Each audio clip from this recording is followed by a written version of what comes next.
저는 이 시간 부모가 보는 자녀의 가치라고는 제목으로 강의를 시작하겠습니다.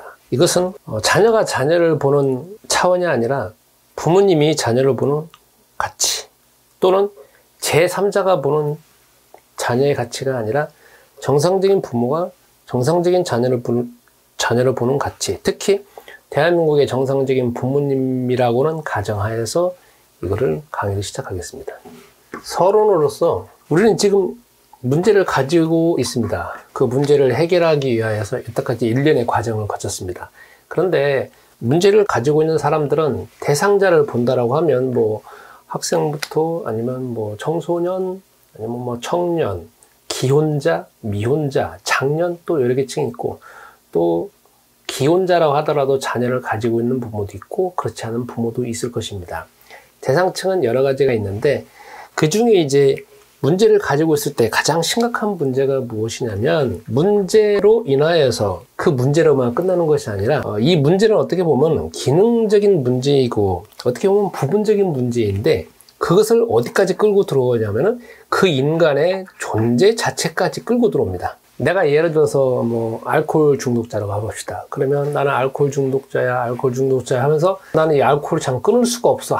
이 알코올 부분에서는 내가 어떻게 해결할 수 없어. 이렇게 정상적으로 생각하면 되는데, 나는 알코올 중독자야. 그러니까 나라는 존재, 나라는 인간은 가치가 없어. 나라는 존재는 하잘 것 없는 존재이고 세상에 태어나지 않았으면 하는 존재 하면서 자기 존재 자체를 부정하게 됩니다. 그로 인해 가지고 결국 뭐가 오냐, 우울증이 생기게 되어지고, 그 다음에 불안이 생기고 두려움이 생기게 되어지고, 식사는 제대로 하지 못하게 되어지고, 슬픔을 계속 가득 차게 되어지고, 마치 맨날 우기철에 그냥 하루 종일 뭐 1년 44천 뭐 비 오는 것 같은 그러한 모습으로 지금 살아가고 있는 것이 이 모습입니다. 그래서 저는 오늘 문제 자체하고 존재를 구분하기 위하여서 제가 지금부터 강의를 진행하도록 하겠습니다. 여러분의 존재 자체가 얼마나 가치 있는 것인지, 지금 현재 풀리지 않는 문제하고 존재하고는 별개라는 그런 차원에서 제가 계속적으로 강의를 하겠습니다. 우선은 여러분이 이제 어떤 자녀라고 한다라고 하면 어떤 부모님이 계십니다. 원래 자녀라고 하는 것은 그냥 독립적으로 있는 단어이기도 하지만 꼭 관계가 있는 가운데서 이 단어가 나오는 거 아니겠습니까? 그러면 부모님이 보시는 자녀, 특히 대한민국의 정상적인 부모님이 보는 자녀로 측면에서 한정해갖고 제가 설명하겠습니다. 여기는 또 이 사람을 볼 때 부모님은 자녀로 보는 거지만 친척이 보는 대상으로 볼 수 있고, 또 친구가 보는 이 사람일 수도 있고, 사회에서 만난 어떤 사람들, 제3자가 보는 또 이 사람이 있을 것입니다. 자, 그러면 부모님이 이 자녀를 과연 어떻게 보고 있고 어떻게 행동하고 계시는지, 이 사람들은 어떻게 행동하는지 한번 보겠습니다. 먼저 친척들을 한번 보겠습니다. 우선 부모님이 가장 중요한 거니까 이건 너무 길이니까 좀 제껴놓고, 친척은 이 부모님과 어떤 인척관계 아니겠습니까? 그래서 자녀가 살아가는 가운데 모든 걸 이제 대부분 다 보고 있습니다. 그러면서 마음으로 응원을 하고 있고, 그리고 뭐 경제적으로나 여러 가지 해가지고 도움을 주고 있습니다. 어쩌면은 이 친척도 평생 살아가면서 이 자녀의 관계를 가집니다. 그렇다 할지라도 부모님과 같은 마음 자세와 부모님과 같은 행동을 할 수가 없습니다. 친구는 우정관계입니다. 그래서 초중고등학교, 대학교 때 우정으로 쌓아져가지고 이것도 평생 가지만, 대상자가 가지고 있는 문제를 전적으로 해결한다라고 하는 측면에서는 해결을 못하고 부모님과 같은 수준에서는 도와줄 수가 없는 상황입니다. 제3자는, 세상에서 만난 제3자는 다 이익관계 때문에 만나는 거 아니겠습니까? 이 대상자와 이익관계가 끊어지면 자동적으로 인간관계가 끊어지는 겁니다. 그래서 이 자녀가 평생 살아가면서 제일로 많이 도움을 받고 도움을 줄 수 있고 관계를 계속 이어가는 존재는 여기지만, 가장 밀접하게 관계되어진 존재는 역시 부모님입니다. 그러면 한번 자녀가 부모님을 보는 것이 아니라 부모님이 자녀를 보는 관점에서만 지금부터 설명을 하겠습니다. 자, 부모님은 결혼을 하십니다. 그래가지고 자녀 계획을 세웁니다. 그래서 결국은 자녀를 낳습니다. 자녀를 낳기 전에 자녀 계획을 세우잖아요. 우리는 돈을 어떻게 모아서 집을 어떻게 장만하고 몇 명을 낳을 것인지 철저하게 계획을 하면서 술도 안 먹고 담배도 안 피우고 뭔가를 철저히 해가지고 드디어 자녀를 낳습니다. 그런데 자녀를 낳을 때 보면은 모친이 있고 그 다음에 부가 있습니다. 엄마 같은 경우에는 분신이잖아요. 몸 속에서 만든 거잖아요. 그러니까 자기의 또 다른 몸입니다. 바깥에 보여지는 또 다른 몸이잖아요. 그리고 또 다른 자기잖아요. 자기 모든 생명을 다 바쳐갖고 만들어내는 존재잖아요. 그렇기 때문에 머리끝에서 발끝까지 너무 귀한 거고, 요즘은 자녀를 한 명이나 두 명밖에 안 나오니까 세상에 하나밖에 없는, 둘밖에 없는 가장 이 세상에 가장 가치 있는 존재 아니겠습니까? 또 아버지는 몸으로 나지 않았다 할지라도 저를 봤을 때 이 마음가짐을 하지 않습니까? 아, 뱃속에서 엄마가 이제 여기서 뛰어노는 걸 보면서 같이 들으면서 막 희열을 느끼면서 와, 어떤 존재일까 하면서 그 존재에 대한 가치, 이게 이 세상에 둘밖에 없는 나의 분신이라는 거에 대해서 더 마음속에서 소중함을 가지지 않습니까? 그래서 자녀가 태어납니다. 그러면 저를 봤을 때 이 태어난 걸 보면서 마음속에 있잖아요. 이런 마음이 가져졌어요. 내가 죽기 직전까지 얘한테 뒷바라져야 되겠다. 책임을 져야 되겠다. 나는 죽는다고 할지라도 내 죽음과도 맞바꿀 수 있는 존재가 이 자녀구나. 그리고 내가 앞으로 살아가는 모든 삶의 목적은 얘 때문에 살아가는구나. 이게 있잖아요. 마음을 가져야 되겠다가 아니라 가장 밑바탕에 본능적으로 마음이 가져지게 되어 있습니다. 가져지더라고요. 그 다음부터 이 부모님들은 이 자녀가 이제 초중고등학교를 가기 전까지는 가장 귀한 게 뭐냐면 이 존재 자체가 중요한 거 아니겠습니까? 존재의 소중함. 자녀가 무슨 뭐 재롱잔치를 한다 이거 이전에 이 존재가 이 세상의 유일한 자기와 자기 배우자를 닮은 이 세상에 유일하게 둘밖에 없는 거잖아요. 무슨 행위를 한다는 거에 대해서 가치를 느끼는 것이 아니라 존재 자체, 살아있는 것 자체, 이 세상에 태어난 것 자체, 이 세상에 자기와 자기 배우자를 통해서 낳은 그 존재 자체가 가장 귀하고 가장 가치 있다는 걸 부모님들은 그렇게 알고 행동하는 거 아니겠습니까?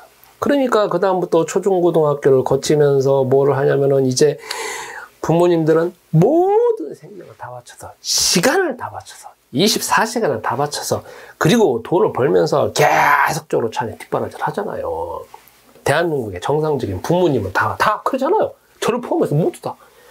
그래가지고 결국은 이제 자녀가 결국은 독립을 했습니다. 근데 독립을 한 시점에서 이제 부모님하고 이제 자녀가 여기서 이제부터 자녀가 부모님을 보는 시야하고 부모님이 자녀를 보는 시야하고 조금 달라지게 됩니다. 이전까지는 모든 걸 다 했습니다. 그런데 자녀가 독립을 하고 난 다음부터는 이제 부모님은 늙어갑니다. 그 다음에 경제적으로도 이제 은퇴한 나이가 되어집니다. 그리고 어떻게 보면은 이제 행동이나 이런 부분에 대해서 많은 제약을 가지게 됩니다.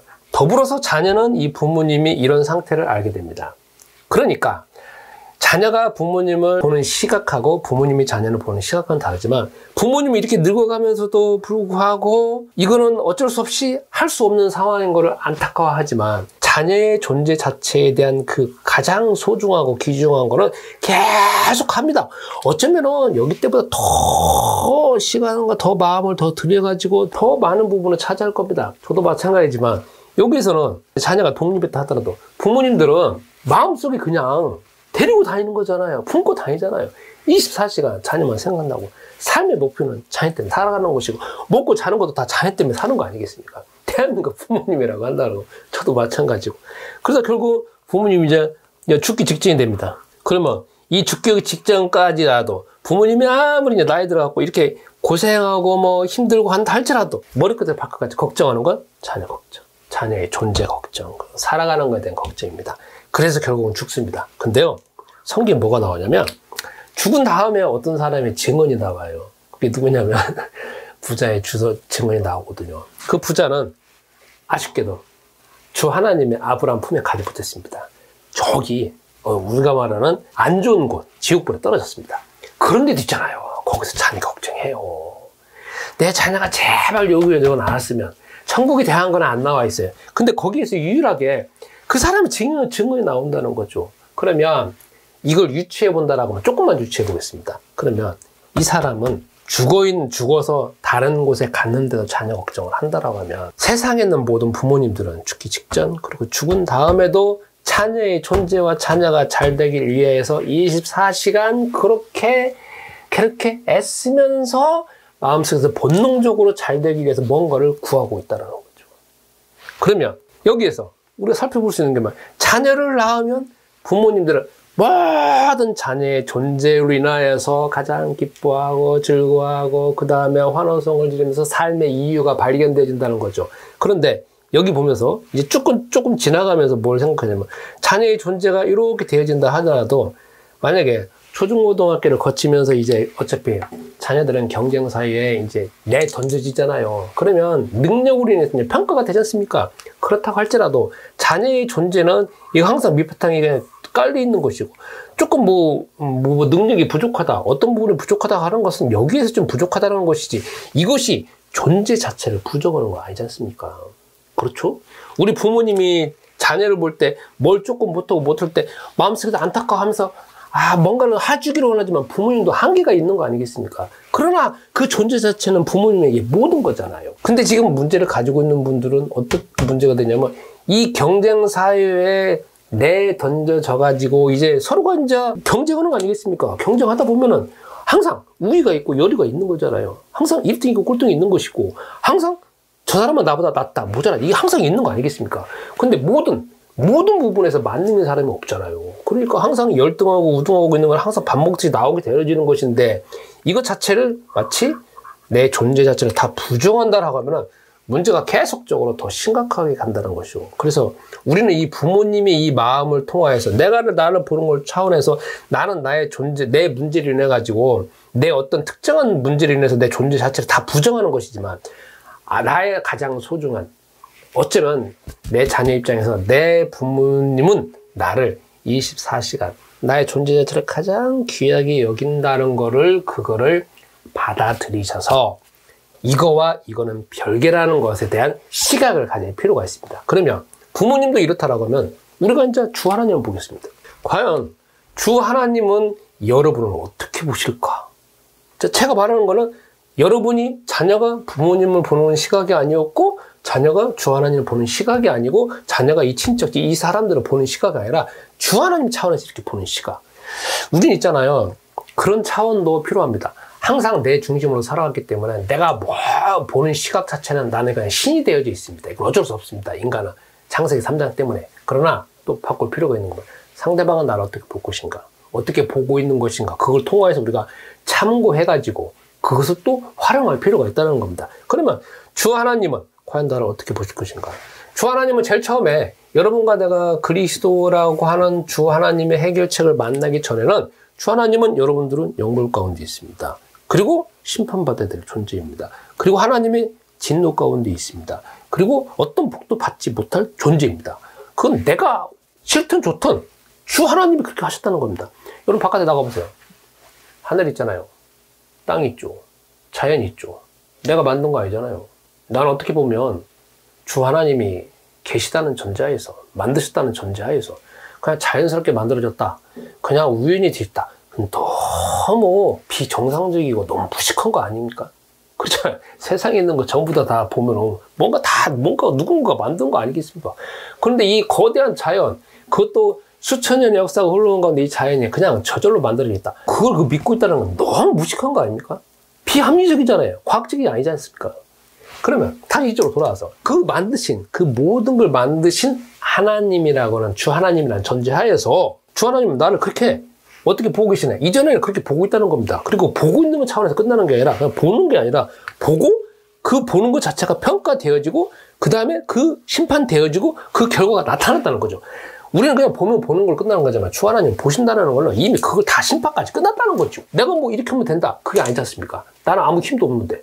내가 주 하나님과 똑같은 수준이라고 하면 내가 뭐 할 수 있겠지만 아니지 않습니까? 나는 철저히 우리잖아요. 난 이 세상에 렌트 내고 사는 거 아닙니까? 이분이 그렇게 보신다라고 하면 나는 어떻게 할 것인가? 이게 나와야 되는 거 아니겠습니까? 그래서 우리는 결국은 그리스도라고 하는 주 하나님의 자녀가 되어지는 그리스도라고 하는 해결책, 그리스도라고 하는 유일한 이름, 그리스도라고 하는 주 하나님이 주신 그 방법을 통하여서 우리는 하나님의 자녀가 됐습니다. 여러분이 하나님의 자녀가 되는 시점은 어떤 타이밍에서 어떤 시간표 가운데 어떤 시기 가운데 어떤 전도자나 누군가를 통하여서 이 소식을 들어가지고 하나님의 자녀가 된 거 아니겠습니까? 그런데 성경에 보니까 뭐라고 나오냐면 에베소서 1장 4절에 창세전에 예정이 있다는 겁니다. 이렇게 있잖아요. 지금부터 여러분이 눈이 열려져야 됩니다. 우리는 현재 시각밖에 못 보잖아요. 그리고 역사책을 보면 예전의 시대에서 지금 현재를 보면서 입체적으로 보게 되잖아요. 그래봐야 역사책은 몇천 년의 기간이지 않습니까? 그런데 주 하나님은 영원의 차원이라는 거예요. 창세전에, 세상이 만들어지기 전에. 세상이 만들어지기 전에 해서 세상이 만들어질 때까지 얼마나 기간이 흘러갔는지를 몰라요. 그렇잖아요. 자, 세상 만들어졌습니다. 그러면 세상이 만들어지기 전에 주 하나님이 창세전에 예정을 했대요.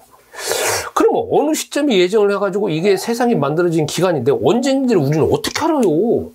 우리 인간의 시각은 그냥 24시간 해가지고 뭐 1년, 2년, 4년 이렇게 자르는 거지만 주 하나님께서는 창세전에 예정을 해서 세상을 만드셨다는 거죠. 그리고 요한복음 1장 12절에 어느 타이밍에 여러분과 나를 하나님의 자녀로 삼으셨다는 거예요.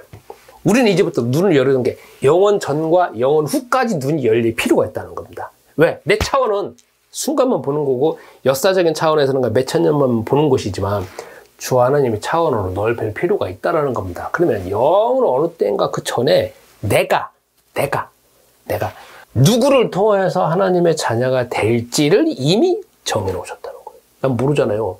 내가 그걸 어떻게 알아요? 그리고 아무리 따져봐야 그거는 차원이 너무 다르니까 나는 나머지 거에 대해서는 어쩔 수 없이 나는 믿어야 됩니다. 그건 믿을 수밖에 없는 거 아니겠습니까? 뭐 내 몸에 이해가 안 되지는 부분은 믿어야지 어떡합니까? 그렇잖아요. 다 확인할 수도 없는 거고 내가 확인하지 못하는 부분에 대해서는 여러분과 내가 선택을 해야 됩니다. 내가 확인하지 못한다라고 하면은 상식적으로 그걸 믿을 것인지 안 믿을 것인지 여러 자원을 통해서 믿을 것인지 안 믿을 것인지 선택을 해야 되는 건데 안 믿는다라고 하면 그것도 여러분의 자유고 믿는 것도 여러분의 자유겠죠. 다만 안 믿는다라고 하면 안 믿는 거에 대한 어떤 결과 그 과정이 있는 것이고 믿는 거라고 하면 또 믿는 거에 대한 과정이 있는 거 아니겠습니까? 다시 이쪽으로 돌아와서 영원 전에 나라고 하는 특정한 사람 지구상에 지금 현재 77억 인구가 있지 않습니까? 77억 인구 가운데서 나를 딱 택하셔가지고 영원 전에 택하셔서 드디어 세상을 만드시고 지금 여러분과 내가 이 영상을 보고 있는 시점은 2022년도 오늘 10월 27일 어떤 사람을 통하여서 우연한 만남 그리고 특정한 만남 아니면 맨날 만나는 사람을 통하여서 이런 문제를 해결하기 위한 그리스도가 하나님의 자녀들의 해결책이라는 걸 여러분이 받아들이고 마음속에 믿어서 하나님의 자녀가 되었다는 그 시점 이거를 다 예정하셔가지고 이런 만남을 주셨다는 거예요. 나는 이 시점밖에 모르는 거고 이 시점이 모든 것이고 이 시점만 살아가고 있는 것이 모르잖아요. 그러나 주 하나님은 영원 전부터 딱 계획해갖고 요 시점 주 하나님 시각에서는 이렇게 됐다는 거죠. 그리고 이제 하나님의 자녀가 됐으면 거기서 끝나는 것이 아니라 그 다음부터 요한복음 14장 16절에서 너 하나님 자녀됐어. 거기서 끝나는 게 아니라 그 하나님의 자녀된 그 주 하나님 저 천국에 있는 주 하나님 그리고 그 우편에 계시는 하나님의 해결책인 그리스도께서 그리스도의 영을 우리가 하나님의 자녀라고 하는 그 시점에서 우리 마음속에 들어와서 우리 마음 가장 깊숙한 곳에 우리 자아가 있는 거 아니겠습니까? 그러면 여기에 계신다는 거예요. 들어와 계시대요. 그래서 어떻게 하시느냐? 여러분을 고아와 같이 버려두지 않고 보호하고 인도하고 양육하고 계속 가르치고 그래서 마치 과외 선생님 같이 24시간 붙어있는 과외 선생님 같이 나를 계속적으로 내 마음속에 그건 바깥에도 아니고 바깥에도 있지만 안에도 나를 계속 양육하신다는 거예요. 그래서 언제까지? 내가 천국에 갈 때까지 그리고 천국에 가서도 그리고 내가 숨이 깔딱 넘어가는 그 시점에서도 계속 계시고 그리고 내가 천국에 가는 그 시점에서도 계시다는 겁니다. 나를 영원히 이렇게 보호하신다는 거죠. 그러면 결론을 내려야 될 것 같습니다. 자, 주 하나님은 나를 보실 때 자녀라는 그 가치를 영원 전부터 계획해가지고 쫙 해서 어느 시점에 딱 됐는데 그러면 영원 전부터 해갖고 얼마나 많은 시간이 흘렀겠습니까? 그래갖고 내가 하나님의 자녀가 됐어요. 내가 뭐 20대 될 수도 있고 30대 될 수도 있고 40대 될 수도 있잖아요. 50대 될 수도 있고. 그럼 내가 앞으로 살아갈 시점은 기껏해야 뭐 예를 들어서 60대라고 하면 뭐 한 20년 30년 더 살잖아요. 그러면 내가 그 사이에 뭔가를 많이 해서 주 하나님이 기뻐하신다. 나는 뭔가를 많이 하니까 주 하나님이 기뻐할 뿐만 아니라 너 천국 간다 지옥 간다 이렇게 하시는 분이 아니라는 거죠. 주 하나님은 나의 존재 자체를 기뻐하시는 것이고 나의 존재로 인하여서 나중에 성경에 보면 하늘에서 전국 잔치를 벌이신다고 하잖아요. 존재 자체를 내가 뭐 헌금을 많이 했고 내가 뭐 칭찬받을 일을 많이 했고 교회 목사님에게 열심히고 충성하고 봉사하니까 천국의 잔치를 벌이는 게 아니라 나의 존재 자체를 기뻐하신다는 거고 나의 존재 자체에 가장 큰 가치가 있다는 것이지 뭘 해서 그렇게 아니라는 거죠. 그러니까 우리는 지금 착각에서 벗어날 필요가 있는 게 무엇이냐면 신앙생활, 여기 내가 하나님의 자녀가 됐다 할지라도 제가 여러분을 꼬드기는 게 아니잖아요. 이제부터 여러분들은 열심히 하세요. 뭐 하세요? 봉사하세요. 열심히 하세요. 그러면 천국에 갑니다. 그러면 하나님이 기뻐하십니다. 그건 안 하잖아요. 여러분은 지금 이미 하나님의 자녀가 됐기 때문에 그 자체가 주 하나님에게는 가장 커다란 기쁨이고 가장 커다란 존재 이유라는 거예요. 뭘 해서가 아니라는 거예요. 앞으로 뭘 하고 안 하고는 선택사항. 앞으로 뭘 하고 안 하고는 여러분이 마음이 당기는 대로.